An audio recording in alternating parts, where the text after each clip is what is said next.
We appreciate you giving us this platform. Indeed, indeed. So Yeah. it looks like we're live. So I definitely would like to start off by saying welcome to another segment of Do the Knowledge Radio with the Not I But Dream Team Zone, the incomparable Red Fidel. And I represent New Order National Human Rights Organization under the awesome leadership of my man Gerald Emerson Rose, whom I always give a strong salute to. And tonight we have two very, very special guests, two of my actually organization members. And I get a chance to actually meet CD for the first time. And I've met you before, Sabrina, but Yeah. seeing you again is always a pleasure. Thank So you. I definitely would like you all to introduce yourselves not only to me, but also to those who are listening, our viewers, and those who actually tune in every other week to see this broadcast. So any one of you all can go first. No pulling of straws, just whoever goes. Go ahead, Sabrina. Uh, she threw me under the bus. No, but hi everybody. My name is Sabrina Barnett Jamison. Personal pronoun is she, her, hers. I'm located in Toledo, Ohio. Where's all this reverb coming from? Can you I guys hear, hear I, that? I, I hear it too. I hear it. It's on your side. 1 minute. It's on Say my something. side. Say something, CD. Let me hear your voice. Say something. Hello. Okay, CD is clear, so it's something coming from your transmission, Sabrina. Okay, hello. Is that better? Oh, that sounds so much Oh, better. that's way better. Yeah. Okay. Okay. Um, I am the spokesperson for New Order National Human Rights Organization, Okay. the Toledo chapter. That's a new position I hold with the organization. I've been a member maybe last year, 2 years ago. I think it's been. Um, so I'm just glad to be here. I'm grateful to have a platform. I never really saw myself doing this. When situations would arise, it was always, well, we need somebody to help us do this. We need somebody to help us do that. And I just came to the conclusion that, okay, well, I can't depend on other people to take care of issues that I'm passionate about. So I was introduced to Gerald, and I've been a part of the organization ever since. Indeed, indeed. That's awesome. And how about you, CD? Well, I have been a part of the organization. I want to say since August, so I'm still fairly new. But I've been doing the work before I joined the organization, and I just plan on, Mhm. keeping on, keeping on. I am the Toledo chapter president. Just recently became the Toledo chapter president of New Order. So I'm just ready to continue doing the work and trying to seek change. Now you spoke of you was doing this work prior to joining New Order. What were you involved in before then? Pretty much just most community organizations. I wasn't a part of a specific group. I just was doing the stuff pretty much just in the background. I've Okay. always been more, I don't have to be up front or be seen. I just do what need to be done when it need to be done. Right, right. I get that. I feel the same way. Now, Sabrina, I'm gonna come back to you for a minute, and this question really is at both of y'all, but each of you all can answer it separately. My question is like, in order to when you join an organization of any kind that represents what we represent, it's really not just for anyone. It's a sacrifice, it's a dedication that comes with that. So I guess my real question is, what made you want to actually become part of the organization? Because once you become part of an organization like that, depending on the efficacy or the effectiveness of that organization for social change and community change, a lot of times, they're under the microscope of of Mhm. of of powers that be, and at the same time, there's a lot of backlash that can come from being in an organization that just wants to see justice, freedom, and equality for its people. So, what made you want to become part of this organization, despite the three aforementioned things that I just said? It just kind of it fit with my personality. I'm a social worker by profession. I'm trained in clinical social work. I have my bachelor's and master's degree in social work. And one of the tenets of social work and um, is advocacy and social justice and advocacy and just be there for the marginalized populations and represent those who may not be able to represent themselves. And that's how it all came in place with me is a situation happened with some people I was close to, and the mom reached out to the community, and nobody stepped forward. And I think Gerald, I had never met Gerald before. He called me or he called mom. And Gerald, when you meet him for the first time, he acts like you've known each other for 20 years or your whole lives. So, and I had done my research too on New Order. I was going to the websites. I was, checking out what was going on because every time it seemed like a situation was happening in Toledo, I would see on Facebook people tagging him. And I'm like, okay, I knew who his dad was. Like, let me check out this organization and see what it's about. And, as the name says, National Human Rights Organization, I was really impressed with what I saw. It wasn't about the membership or that there's chapters or members in all the different cities and states. It was what New Order stood for. Right. And that was new for me. And once I became familiar with New Order is when I also found about different, different organizations within my own city. And it was like, oh my gosh, it really is people out here, trying to do this work or doing this work. Like, I don't even consider myself my husband friends, they tease me sometimes, call me Sister Soldier or this, that, and other. And I'm like, I don't even,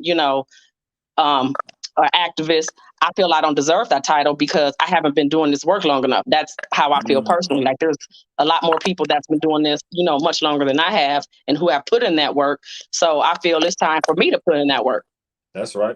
So that's right. That's why I'm here. But it was mainly because I did my homework and I did research the organization, and I did realize going into this that I may not always be the most popular or people aren't going to like what I do or what I have to say. But even prior to joining the organization, my Facebook posts probably speak a little louder than I do. I've always been vocal, never been afraid to speak my mind. So this just it's a perfect fit for me. You took the words right out of my mouth. I was about to say, sounds like a perfect fit. And how about you, CD? What led you to, stepping across the threshold into membership? Kind of like Sabrina, I kind of been doing it. I'm in social work. I've worked in jails my whole life, so I found myself advocating for the inmates a lot of times because it's just by nature. It's in my nature to help people.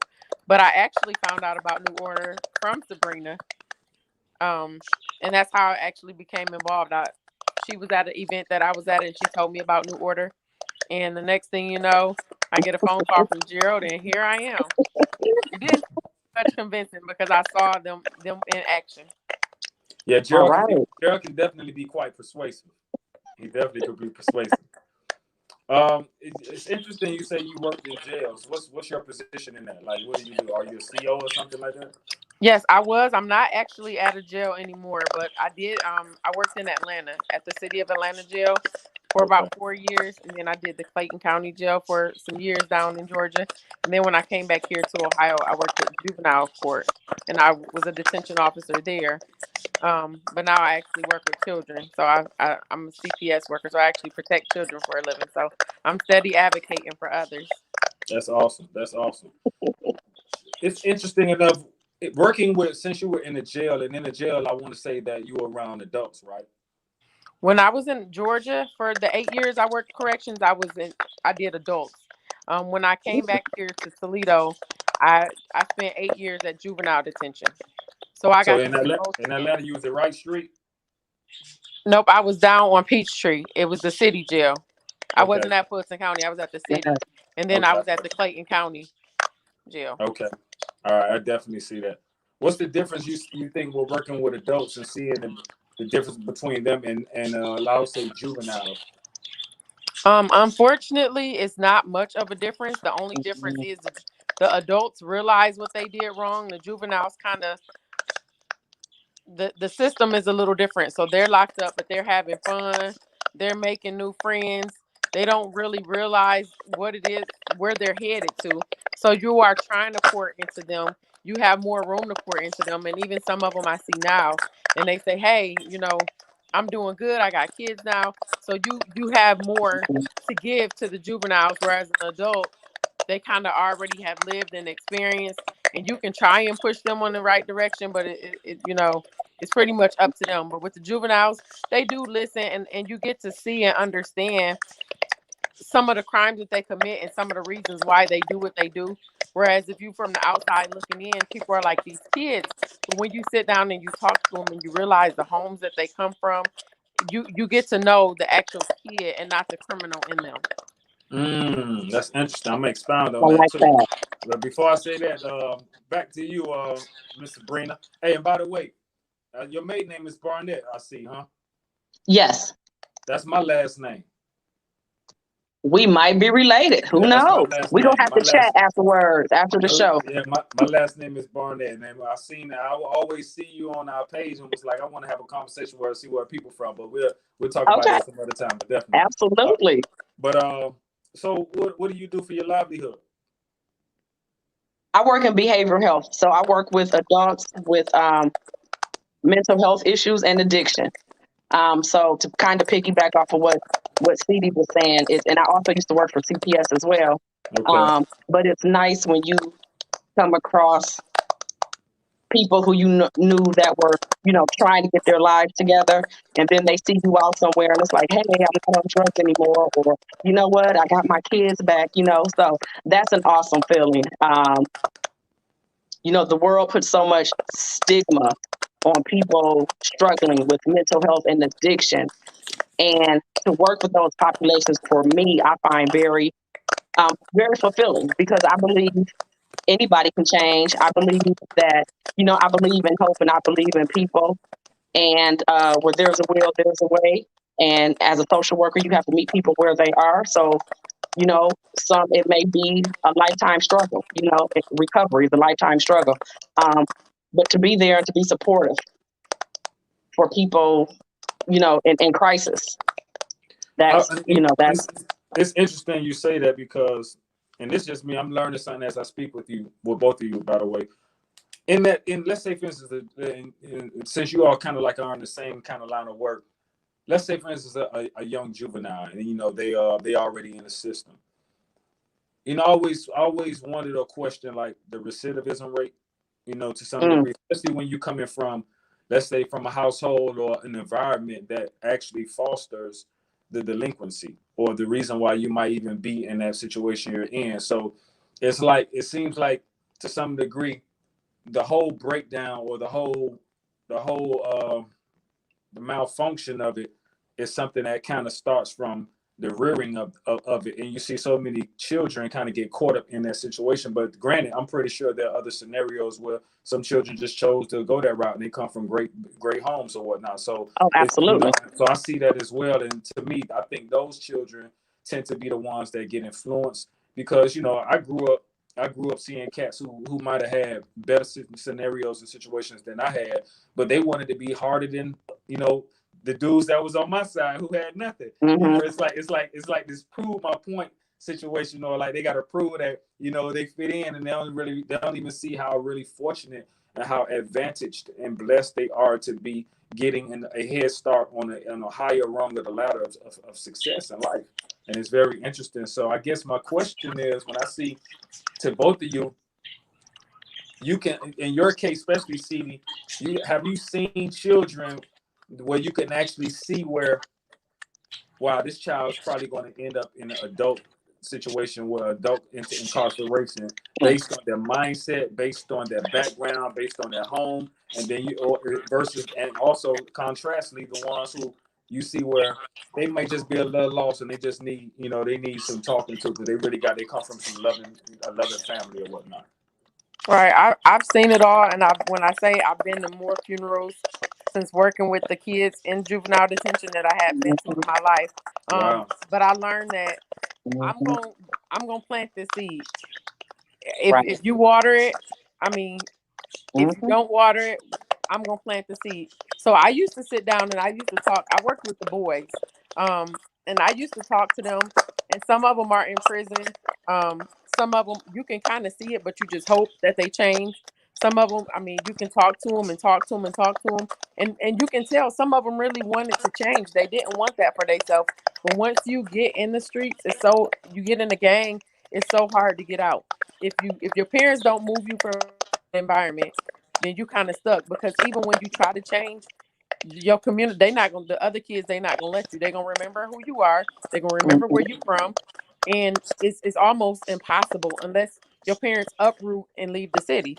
So I've seen kids that struggle, that they wanted to change, And then, like I said, I've seen kids that were out there on the streets and they was beating up and they was robbing people, and then they come in and they cry and they tell me about what they go through, what they went through at home, how they had to grow up and take care of they siblings because their parents was on drugs. And it's like your heart go out, because you can see that they want something different, but this is what they become accustomed to. So it's like either the streets they're gonna gravitate towards the streets, or some of them got lucky and they got a good mentor and somebody that was able to kind of pull them away. And I've seen quite a few kids that have made changes, that got kids now. And some of them I kind of would have wrote them off back then, thinking like, oh goodness, he headed for destruction, because they kept coming and they kept coming. I actually raised some of them because I was there for 9 years, from the time they was 12 up until, and we called it graduating. They graduated across the street because the county jail was across the street from the juvenile. Wow. So I mean, I raised some of them, and a lot of them I still see them out, and they call me auntie, because I really was, I really did advocate for them while they were there, and I really did pour into them. So I see them now, and I still get the respect. But unfortunately, you can't change everybody, and I just appreciate the few that I was able to help, and I don't beat myself up for the ones that I couldn't help. Man, that's awesome. That's awesome, and that hit me home in the chest when you said the graduation part. Like oh man, that I didn't even consider that. I don't think that we even look at that. They do graduate. They go from that juvenile to the adult facility, and that's that. What a in African tradition we call it a rites of passage. That's a hell of a rites of passage right there. That's very, and when I say hell of a rites of passage, I mean every bit of the word hell. You know what I'm saying? Hell of a rites of passage. You know what I'm saying? And nothing heavily about that rites of passage. So that's interesting. I'm glad to hear that some of the young men are able to turn their lives around for the better. And that's an interesting thing to think upon, especially our young black males, because we're losing so many to the powers and distractions that be outside. And I want to kind of lend myself to say that the lack of, I would say, strong male figures in our lives can play a part to some degree. That's not always the case, but it plays a very strong case in the majority of us, because I would say even myself, I grew up with like just mainly my mom and different things, and I know though I've had my own hardships, and I know there's some stumbling blocks in life that I may have encountered that I probably could have actually evaded if I would have had that wisdom or that tutorship, that mentorship from a father figure who could have actually helped me to not actually encounter or experience those things. So I get that, but it's interesting because these same young boys that grow up into I would say adult males, because I can't say men, because a man is a mindset. A man is that's a whole different mind. They grow into adult males. They have children, and then we propagate the same mentality, and we just keep perpetuating this same behavior. So now cycling it over. So now we're having generations of the cycle same with a dysfunction. So we see that. So I would say the brilliant minds, and I mean this from a demonic place, the brilliant minds who see this, are great in setting up their penitentiaries and saying, wow, we can actually make some business off this dysfunction. You know what I'm saying? We can actually monetize this dysfunction to fit our needs, to fill our purpose. You know what I'm saying? So now it's actually something that's promoted to the point where, in my case, where I do music, they have now seized and taking over the music to the point where really rap music on so many they glorify it levels. That's the pipeline to the penitentiary. I call it penitentiary rap. You know what I'm saying? Yeah, that's right. That's right. It's really what it is. You know what I'm saying? Yeah, it is. It's an interesting thing, man, and even down to the shows we watch and things with you, because we don't realize that the most powerful thing is image. Before we were able to write, we were actually creating images. We were scribing in cuneiform, we were scribing in the mental method, hieroglyphic, whatever the case. And they was pictures, so we picture people, image people. So if you should constantly showing us violence on TV, like I can't even go on Netflix try to find a decent, let's say, black movie. Damn near everything you see is going to be violence latent. It's gonna have the same Yep. type of content. It's either gonna be about That's right. drugs. It's gonna show our women in the light like they always against each other, or they catty, or it's like it's always some foolishness going on. So it's like then you see the white the story. They be litty white. They be nice and Family wholesome. They oriented. be family Right. oriented. You know what I'm saying? They be Right. using the beaver all day. Yep. Right. So We it's a might have very had we might have had 2 good shows. The Cosby Show. You think back to what we had. We only had a few good black family shows, yeah. and everything else was white. But I do Yeah. I would say that the criminal justice system, from what I've seen, plays a part. So as a juvenile, you get arrested, you get a slap on the wrist. You can break into houses, you can fight your parents, you get a slap on the wrist. I see Mm. parents that will come down and they will beg, please help me. My kid is out Mhm. of control. Yep. If I whoop them or have my brothers come over and get them, y'all gonna call children's services. We need help with these kids. And they will come down to juvenile detention. They will be allowed to sit in there and watch TV and they play cards and they have a good time and they practice and do what they want to do. And they eat 3 good meals a day. They get snacks, they get free commissary. So it's Mhm. almost like being in camp, something fun. And then when you turn 18, now it's like the first felony, they slamming the book on you. So they don't Right. prepare these kids because they make them think jail is all fun and games. And now you thinking, oh, I done robbed and broke into all these houses and I kept getting out. And you thinking that that's what it's gonna be like. And as soon as you turn 18, now you got a felony and your whole life is ruined. But they didn't prepare you for that as a juvenile. Yeah. That's real. Right. What's And your that's take on that, Brina? huge. What's your take on that, Brina? Oh my gosh. Oh, I don't even know where to start. Definitely that's one of the things as an organization, and like what she said, it starts with the criminal justice system, because I've had parents, you know, they've done everything that they can, that they can, or they're trying to do for their child, they're trying to do right by their children. And you have some of these children, they just don't care. They're combative, they're fighting their parents. You have, children's services in and out of their lives, wraparound services, the juvenile court system. And these parents, there's still nothing they can do with these children, because at the end of the day, a child, a juvenile, teenager, 8 years old, however old that child is, they're going to do what they want to do. And unfortunately, right now, there's a lot of kids out there that just don't care. And like you said, these are some kids in the streets that come from great homes. But once you get a taste of that street life, that fast money and everything else that comes with that lifestyle, and then you looking at the positive role models, it's like these kids nowadays have so much more, I think, that they have to deal with than what I think I had to, that I was growing up with, dealing with. Um, and I come, both of my parents are deceased, but I come from a very strong family oriented background. Um, if I was out doing something I wasn't supposed to doing, somebody told on me. It got back to my parents. I couldn't do anything in the city. I was born and raised here. So any little thing that I tried to do, I was getting a phone call from a relative, aunt, uncle, cousin. I heard you was at such and such. And it's like, how you know? Because I mean, it takes a village. That's how I was raised. And I think we're missing that right now. We don't have that anymore, in my opinion, not like we should.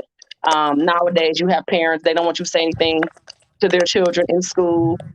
They don't want to listen to the teacher about what their kid is doing. A lot of teachers, or even adults working in the system, you don't even want to talk to some of these parents sometimes, because you already know how the conversation is going to turn out. It's never their kid's fault. It's never what they have going on at home, the lifestyle they're living. And as parents, we are our children's first role models. They look at us before they look at anybody else in this world. They're looking at what we're doing. So when you're gang banging, like you have a lot of people now that are older, may not be in the game anymore, but their kids grew up in that dysfunction. Mm-hmm. So now their kids are out here now in these streets wilding out. And now you trying to, save that child's life. And it's not so easy, because they've been watching you live this lifestyle their entire lives. And now you decide that because you're too old, or, maybe you got saved, or whatever your case was, you don't want to live that lifestyle anymore. And then you have this child, and it's like, wait a minute, this is the only lifestyle that I know. I don't want to do what you're doing right now. Right. So it's like a constant conflict. And right now in Toledo, that's one of the problems we're having with our youth, is there's so much gun violence here. and these kids are just dying and shooting each other left and right. You, like Cindy said, we've never seen so many kids, I would say, dying here in Toledo than what we have seen in the past several years. I agree with you, and I'm glad you said that, because a lot of times in my eyes, and I don't know all the statistics, I don't keep up with all of it like that, but it seems to me that in this day and time, we got more youth that are dying than we had before. You know what I'm saying? In days going by, or years and generations going by, it seems like the youth are really, they're really like prey out here. And the thing about it, they're contributing to the disparaging numbers of deaths that are taking place amongst our young men and women. And it's very interesting. And it's like, we got to really look at what's taking place here. This is deeper than anything. I mean, and that's one of the reasons why I totally feel like on so many occasions that, I'm at heart, I'm a separatist. You know what I'm saying? I'm not Okay. say racist in the sense of how from a negative place. I say separatist because I think that sometimes it takes people, or it takes a thing to remove itself from the very influences that are actually destroying it in order to reclaim its own identity, to build itself back up. And I think sometimes it's difficult for us to actually build ourselves when we're constantly imbued and we're constantly entrenched in the very distractions and in the very society and lifestyle that contributes to our very destruction. You know what I'm saying? So, that makes me feel at times that we need to be separate. You know what I'm saying? So that's my whole take and kind of like cry on that. So, a lot of times the amalgamation of us, amalgamating and I would say just blending ourselves into this society on so many levels has really not been befitting for us. It has really not been an advantage of us. Yeah, we done created some inventions, but look at us still. We still at the bottom of the rung as far as just gain, as far as owning, as far as just economic. We do a lot of economic spending, but how much economic empowerment do we have as a people? And that's the thing what we got to take in consideration. And organizations like ours, that's what made me want to get involved with it. But sometimes I can honestly feel, and I'm very transparent, I feel like even organizations like us and organizations that are doing the work, how really effective are we? Because we can't say how really effective are, because if we really do the blueprint and we really study those who walked in these shoes, it's like, we seen this is just getting worse and worse and That's worse. right. We're on every level. So there has to be something different that has to be done. There has to be something different. And that's something that, I kind of meditate on a lot. And then, us as members of this organization, I'm pretty sure we'll sit down and we'll chop up and come up with some ideas too. But I'm just saying that now on this platform, because for those who are listening and maybe viewing, I'm saying that to spark thought in them. Like, we got to do something different, because what we've been doing, it hasn't worked. Right. And I think we're seeing that in a lot of the younger people. Like when all the protests were going up, the younger generation stepped up. And we heard from a lot of those younger people, in their early 20s and in college. And they were like, okay, you guys been marching for this long, this, that, and the other. It's not working. Now, let's try to do something a little different. And I was loving that, because that generation, and I say this in all modesty when I say this, but they don't possess the level of cowardice that we possess at our age. They don't, because they don't have they haven't lived life to some degree. They don't have the level of responsibilities that won't allow us to actually step out and do some things. We got mortgages, houses, pensions. You know what I'm saying? We got things to think about, especially if we're parents. So these kids are fresh, and they still full of young virility and vigor, and they lions. They are front line, but it takes us as parents, as elders, to be the generals and strategists, to actually give them the proper orders and directions and lay the blueprint to execute and to add upon. And that's why I think we failed them at. And it's not even our fault, because I look at these kids, a lot of them are casualties of war. And when I say that, I say it from a standpoint, when you and I were younger, especially in the Reagan days, the big thing was war on drugs. Remember? When crack came, the whole stand was say no to drugs and war on drugs. Okay, so when you wage the war on drugs, and that means when you wage the war, let's be clear on war now. War is battle. War is bloodshed. War is pillaging. War is coming in, destroying your enemy by all means necessary or any means necessary. So that's right. if there's a war on drugs and we warring on drugs in the very country that we live in, because America does eat its young. So you warring mainly on black folk because that's who really caught the real sentences in the crack epidemic. That's right. So you warring on them. So who are the casualties of war? The children.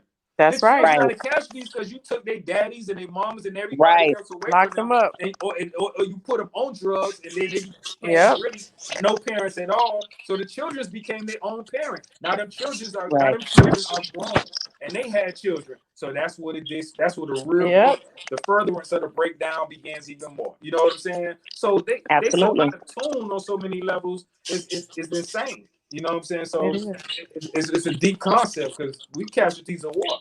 We've been in this fight for a long time. You know what I'm saying? So it's real deep. So definitely, like the name of our organization says, New Order. There needs to be a new order on a whole nother level. That's right. On a whole nother level, man. I don't want to get off my soapbox with it. I just be overthinking it sometimes, so y'all forgive me. Nothing wrong with that. Nothing wrong with that. But it's the truth. It's the truth. I hold the title of chief strategist because I'm always strategizing, thinking of, man, like we got to strategize. We come up with another play, right? You know, so that's what's up. So let's talk about our positions in the ranks we hold in this organization. Sabrina, you being the spokesman, right? Let me get this right. You are I'm gonna say the chief spokesperson in Toledo, Ohio. Yes. Well, in this case, the chiefstress. You know, I'm always pushing. I'm gonna have to give me a couple of different T-shirts made with these different names y'all giving me. just like I'm looking at your shirt. That should say Shiro, not Hero. You know what I'm saying? Hey, it says healthcare. I don't think you can see the healthcare, but it says healthcare hero. So absolutely, everybody in the healthcare field. That's right. Indeed. That's what's up. So being in that position, how has that enriched you to be the chief spokesman for Toledo, Ohio, and for the chapter of New Order? I'm sorry, can you repeat that first half because there was a lot of interference. How has being in that position of chief spokesman or spokesperson or spokeswoman enriched you, and how has it given you or just imbued you with a sense of you part of something? What has that done for you? I guess that's the question I'm asking. I don't know. You have to ask me that in another month. It's new, but no, I don't know. My husband told me earlier. He was like, "You just so humble." So I don't know. I just know. I feel. It's an important position, and if Gerald didn't have faith in me, he wouldn't have asked me to, hold that position. So I'm excited. I'm nervous because I don't know everything that that position entails, but I'm definitely looking forward to the challenge. I can feel that about you. So you have a strong energy, and I think that position it wears you well. Thank you. I could read auras pretty well. I kind of read energy, and your energy okay. I feel is very, very suitable for that position. So I think Gerald did well in appointing you as the chief spokesman. As strong as my team. I have a good team. CD and I work well together. We knew each other prior to this. I think a person is only as strong as their team, and New Order has a very strong team. That's right, because it's not I believe. That's real, and to piggyback off that, I like to use the analogy of a chain. You know what I'm saying? You're only strong as your weakest link, but at the end of the day, it's called a chain because it's a multitude or it's a multiple of links. It's not called a link; it's called a chain. You know what I'm saying? So definitely. And City, I'm gonna ask you the question, but you're interesting because you're kind of like you're a silent warrior. I feel you kind of really bad. I'm feeling your energy, but at the same time, listening to you talk. You the truth. You definitely got a lion inside of you. I can hear it. Yes, she does. I can feel it. So you come with a lot of wisdom. There's a lot of wisdom about you. I feel that too. You kind of there's some eldership wisdom about you. You definitely I feel that. I feel that. So the same question I kind of asked Brina. What being part of the organization? I know you only been a part of the organization since August, which is kind of not even a full year, but what have you gained from being a part of New Order at this point? I would say now that I've been named as the president, I kind of had a little more pressure to do a little more So before I kind of hid behind the scenes and did stuff, and now it kind of pushed me out a little more because I have a passion to do what I do. And that's why I've been doing it. It's not just like, oh goodness, I have to go out here and no, I actually love what I do. And so now it's just kind of like it gave me a little push to say, hey, you got to do a little more now because I'm not a title person. I just like to do what I do. But now that I do have a title, it kind of gave me a little push to do even more. So I'm grateful for the opportunity. Is I had to show Gerald a picture. My dad actually marched with his dad probably before I was even born. Our Oh fathers wow, actually marched Wow. together, and they have a wow, picture that was taken in the Toledo that's Blade dope. here. So That's now it's kind of like Wow. the next generation, and Right. we still doing it. That's right. Right. Look how the spirits work. Look how that just Right. look how that recycled itself. That's dope. That's very nice. That's very nice. Let me ask you this: do any of you all have children? Oh, did you say children? Yeah, any of you all have children? You're a child, Oh yeah. or you Oh yeah. I'm a both grandparent. you all I mothers? have children. I have grandchildren. Oh wow, how many children do you have? Go ahead, Cede. I have a 7-year-old daughter, and she is just as spunky as I am. When I get out there, she out there protesting. She For hold her real? signs up, and she is very Wow, vocal. I mean, she can chant. She can remember some of the chants better than I can, and she will walk wow, around this house chanting. And that's she will go to awesome. school, and she will tell the teacher that Black Lives Matter. So That's I mean, I'm awesome. Oh my grateful for gosh. her and That's awesome. her knowledge. You And then taught I her have well. 2 You're teaching her stepsons well. as well. You're teaching her well. That's awesome. That's very awesome. I like to hear that, especially with our young women.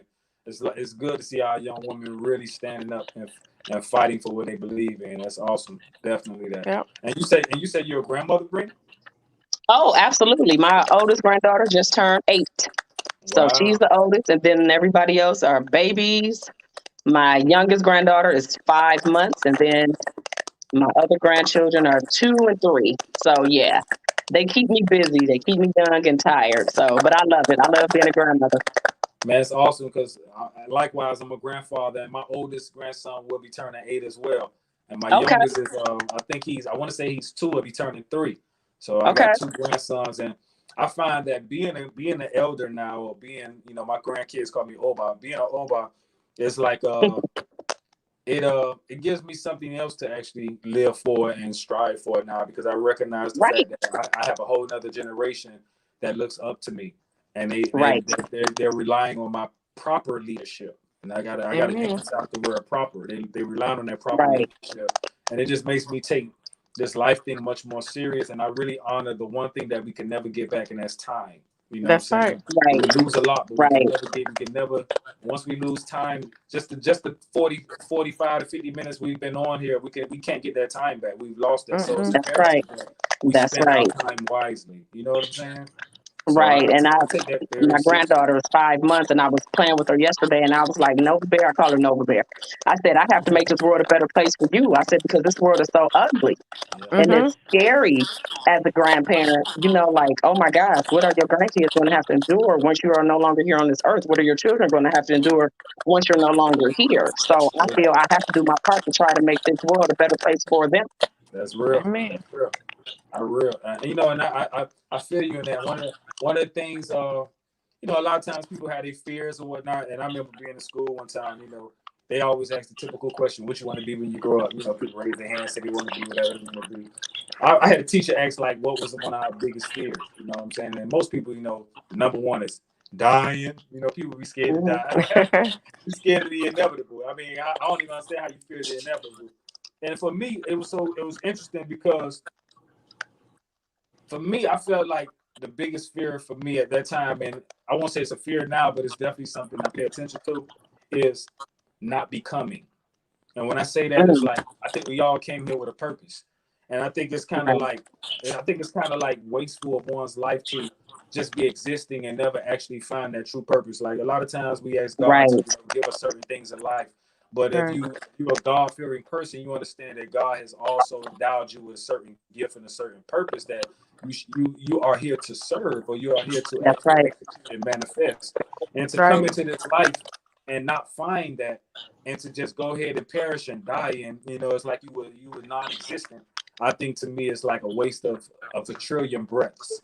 How many Right. other breaths that you had, it was a waste of those breaths on so many levels. You know what I'm saying? Because though you might have raised your kids, though you might have did such and such, but what did you do? Like, what did you find that thing? Did you find that Right. purpose? Are you able to go back to whoever your God is and say, I found that, I did that? Right. No, like you didn't do it. You just you stayed on your job 30 You years and lived.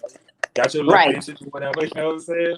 You know, and I ain't knocking nobody who do that. It's again my mind thinking on a deeper level of it. Like, dang, you know, I want to really find what it is I'm supposed to be doing because I understand how temporal that this lifetime is as well. So it's Yep. like I find that to be very, very important as I get older because I'm at that halfway mark of a century. You know what I'm saying? I think we all are closer Mhm. to it. So now ain't no play no more. You know what I'm Right. saying? Right. And even what we're Right. fighting for as far as in this organization. I mean, I ain't out here playing to just be screaming and hollering and fighting to just look good and say I'm part of something. No, this means a lot. This is something special. You know, I want to leave a Right. mark with this here, and I'm pretty sure that you ladies feel the same way. But both of you Oh, seem passionate absolutely. about what you believe in, what you're a part of, and I honor that. I totally understand. Honor Thank that. Thank you. So that's what it's about. I mean, but y'all could. I mean, if y'all got any questions, if y'all got any things y'all may want to actually add or ask, feel free to do so because we just speaking organically to each other. So what from I'm y'all? just I'm grateful to be here. As I said, one thing I love about New Order, it has a national platform. It has a national audience. Okay. So when New Order brings an issue to the forefront, it's getting national attention, not just local attention, but Right. national attention. And I'm definitely Right. not in this I'm not an attention seeker. I'm a leader, not a follower. So I'm not in this for notoriety or to be on the news or to be noticed. I'm in this because, like you said, it was something I felt that was missing in my life. And I've always wanted to help people and work with people. And, I would always ask the Lord, what's my purpose in life? That's And right. then, like I said, when I find out about, this organization and how I can be a part of it and what I could do, I could do my part. I'm like, yeah, this is for me. This is what I want to do because I'm And not in it for, the notoriety. I'm in it because this is what I'm passionate about. awesome, awesome. If that's the same for you, CD. Yes, sir. I mean, I love what I'm doing. I don't have no complaints. I just want to keep going and help as many people as I can. Um, I don't want to, like you said, I don't want to just live life. I want to live life. Mm, I don't, when I go, I want it to be so many trees that I left behind from all of the seeds that I planted. I don't want to talk leave Mm, to me. there. I don't Talk want to black to just leave me. an empty Talk field. black to me. I like that. I like that. Yeah, Good. no. I told you she's something else. I told you that's a wise one right there. I told you she's very proverbial. She's dropping them jewels. Right. Right. That's awesome, but that's a great way to see it. And I mean, when you live from that place and you live from such a rich, just a rich desire, I think you can't do nothing but drop seeds, and people take notice of that. And I think that not only people, but our angels and our higher forces that watch and guide over our guys, our spirit guides, they watch over and they keep us in tow, and I feel that because this life thing interesting, man. It's very and even with Mm, what's taking place that we talked about with the kids, really all that is very spiritual too. It's really just It spiritual. is. It all boils down to spirit. That's all it boils Yep. down to. right. You know what I'm saying? But people Right. they speak about these things on a carnal level constantly. And it's really just it's spirit. You know what I'm saying? However you want to say it. Right. And people, whether you want to say it's a possession of such, or whether you want to say it's Yep. just. I don't get into all that, but I understand that we're Right. all spirit. This is all just spirit. And this little suit that we in called a body, underneath all that, like I'm spirits talking to these two spirits, you Yep. two. That's a spirit in Right. you. You know Absolutely. what I'm saying? I Yep. can't see it. I could just see witness of it through your eyes because that's the only opening to your spirit. You know what I'm saying? Through your eyes. So I know there's something looking at me and we're speaking, through this body. But at the end of the day, we got to go back to the one source and we are part of that source. You know Yep. what I'm saying? So That's it's like, right. when I look at it from that standpoint, it's definitely a war going on between good and bad in that realm. You know what I'm saying? So it's about overcoming that. And I think that's what we lost Right. our way to a lot with our children because we've actually disconnected them from the thing that binds spirit together. Right. People ain't really fellowshipping with their kids anymore. People ain't really Mm-mm. teaching them and guiding them Right. in the ways of ways of, or whatever they believe. I can't even say in the ways of Christianity, Islam, Judaism, whatever you may be involved in, whatever that is, we need to guide our children properly, because we see other groups doing the same thing.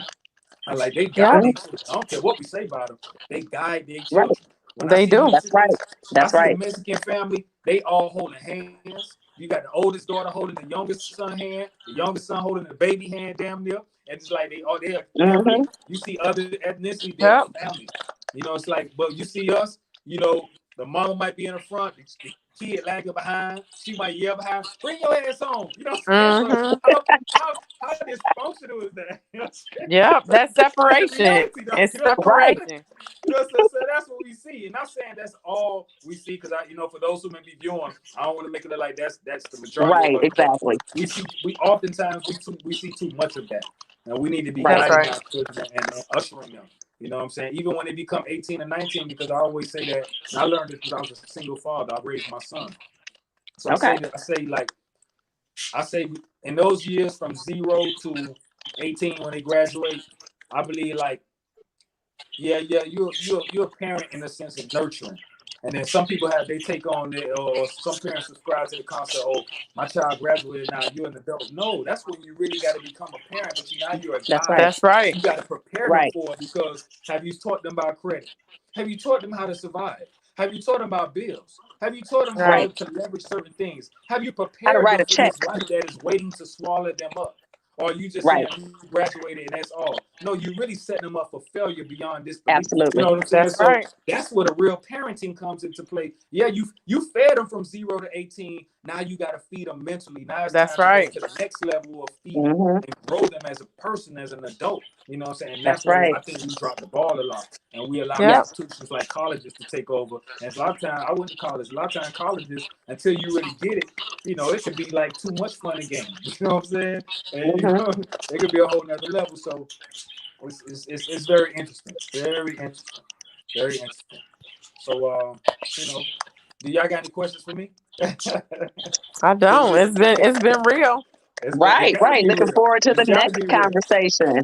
Right. It's gotta be real. Definitely. Yeah, you make this seem easy, so I'm not nervous anymore. Right. Oh man, that's what I try to make you do. A lot of times when I first started, I would have a slew of questions, and I go down the question list. And I can admit, I could tell I'm very transparent. And after a while, I found that it was more comfortable for me, because I'm a loquacious person and I'm a socialite, to me to just be me and talk to them. That's right. I'm gonna get it out to you, and as I'm listening to you, I'm gonna pull from the conversation that I hear what you're saying.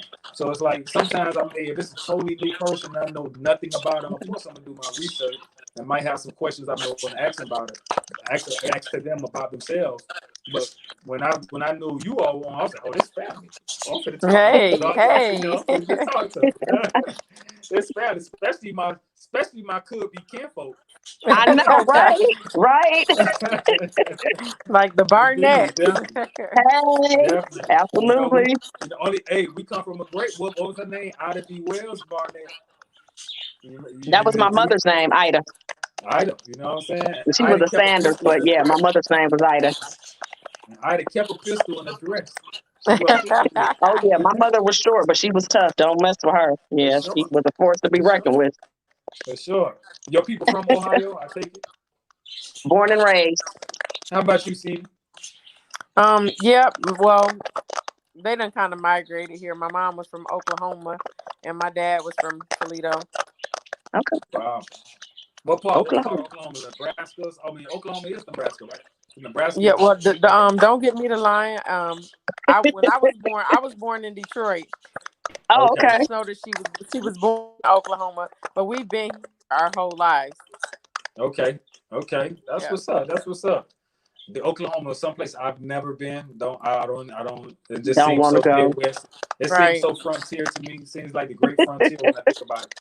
Yeah, I haven't had that thought to try and go check it out myself. So. Yeah, definitely. I'm from Miami myself. I'm from what we call the bottom of the map. So I'm from Miami. I'm from Sunshine. So I can't I stand with love all it. this rain and cold that's going on. I don't really adapt to that way. I'm a tropical person. Oh, okay. You wouldn't be able to tolerate Ohio. Oh no. I Mm-mm. only to visit. I can't live there. No. Not for me. And as I get older, I really don't like no cold. Like right now, Georgia was warm the whole weekend, but today it decided to get cold again, and it's raining. Mm. I'm really abhorring the weather right now. I can't really stand what's taking place right now. Yeah. I like to be in the sunshine, and I want to be bathed by Same the here. sun. Yeah, definitely do CD that. and I gonna make a road trip one of these days, though, in the near Indeed, future, we should and do that. We should do that. I think the come whole check you whole, guys whole out. Go check out New Order Atlanta and see how you guys Yeah. work. Yeah, my dad, he yeah. lives down there in I forget the little town, but it's on the outskirts of Atlanta. So my dad is there. So I usually come down to Atlanta at least once a year. Really? Yep. I stay in the outskirts right now. I stay in a spot called Ellenwood. I'm out here in Okay. Ellenwood. He used to Yeah, live that's in where Ellen I'm at. when I lived down there, my dad stayed in Ellenwood back then, Did but it? yeah. Yeah. Yeah. That's where I'm at right now. Okay. It done changed a lot probably since your father was here because it has really grown. The populace has grown. That they really building up. Once they kill habitat, they kill the animals. Oh You yeah. find deer on the side of the road. You find all kind of roadkill. The poor animals don't have a chance from the biggest virus in the world, which is mankind. Oh yeah. Right, Yeah, because right. That's it was a lot of trees. That was 20 years ago, so it was all still full of trees. Exactly, definitely. So okay. it is what it is for sure. So look, I definitely enjoyed this moment with you all in this whole segment, and I'm glad that you all were able to join me. And before we leave, I'm pretty sure y'all have probably some social media platforms, and probably have some methods or some means by which people can contact you if they needed to, especially with the services that you're providing. So if you want, I mean, either one of y'all can go let the viewers and the listeners know how can they get in contact with you, and whatever information you might want to render them for them. It might be some kids, or somebody might need to talk to you, CD. Somebody might need some information from you, Sabrina. I mean, you never know who may be listening to this that might need some help, from a mental and a psychological place, and just from a social place, especially with you being a social worker. So provide that information for our listeners and our viewers. Okay, well, my name that's on the screen, CD Dots and Chambers, is also my name on Facebook as well as Instagram. So I'm more on Facebook than any other social media site. So my name exactly how it's spelled on here is how they can find me on Facebook. Got you. And what about you, I'm Brandon? pretty much same with me. I'm Sabrina Barnett, Barnett. Brother Washington, you pronounced my name wrong earlier today, so I'm calling you out right now. Um, hyphen Jamison, Jamison. And like CD, I can best be found on Facebook for now. You can contact either one of us through the New Order, our New Order contact information. And in the near future, I'll be having a separate, email address that I'll be comfortable giving out to folks. Awesome. Because this is another thing I noticed. You get friend requests from folks, and me personally, my Facebook page is pretty much everybody on there is somebody I know personally. So now that I'm doing this, and it's like, okay, these people are trying to friend request me, and I'm like, I don't know you, Right. So it's like, That okay, happens a I lot need too. to, You yeah, understand? That happens. absolutely, And I it's a get lot of that. spam I and get that hackers. a So lot. I do ask right, people. I ask people. right, Now I'll inbox them and say, where do I know you from? And if they say, exactly, hey, I know that you're from New Order, then I know it's not spam, and I'll Yeah. add them. Yeah, I right, get that. I get that a right, lot. I get that a lot from New Order, and then being an artist, I get it a lot from the music side. So it's interesting how you get a barrage of so-called new friends.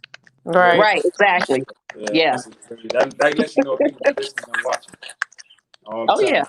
Hey, CD, oh before I yeah. let you go, I mean to ask you, does your name mean anything? Yep. It's actually Swahili and it means lady. All Awesome. right. Wow, Yep. CD. Swahili. I knew it's meant son. I could feel it. I was like, this that name. That's not a common name, and Nope. it's spelled SITI. Yes. See, even the way it's spelled, I was like that has to mean something. Yep. It Awesome, means lady. awesome. So look, ladies and soldiers, I'm pretty sure our general is proud of us tonight, brother Jerry. You out there, we salute you. And Not I, but we. That's we held right. it down for the organization. And again, for those who are viewing and those who are listening, we thank you for joining us another week. and keeping this platform alive and actually just giving us the energy to go on. And as we keep going on, we plan on and we desire to bring you more and more good content as well as great guests. And again, I am the incomparable Red Fidel, and I represent New Order National Human Rights Organization. I am its National Chief Strategist, again under the leadership of my man Gerald Emerson Rose. And we are signing out. Salute. Salute, sisters. Salute, ladies. I hope to see you all face to face soon. Hopefully, when this COVID is Right. we'll get together as a New Order family and the staff, and we can have probably I've been shooting an idea by Gerald, like we need to have like a big dinner or something where all the members get a chance to meet each other from the different chapters. Yeah. Where we can actually convene and come together and chop it up on a bigger level. So hopefully that would be great. In 2021. Yeah. Okay. All right. All right. Peace. All right. Good night, everybody. Stay safe. Thanks for listening, everyone. All right. Bye-bye.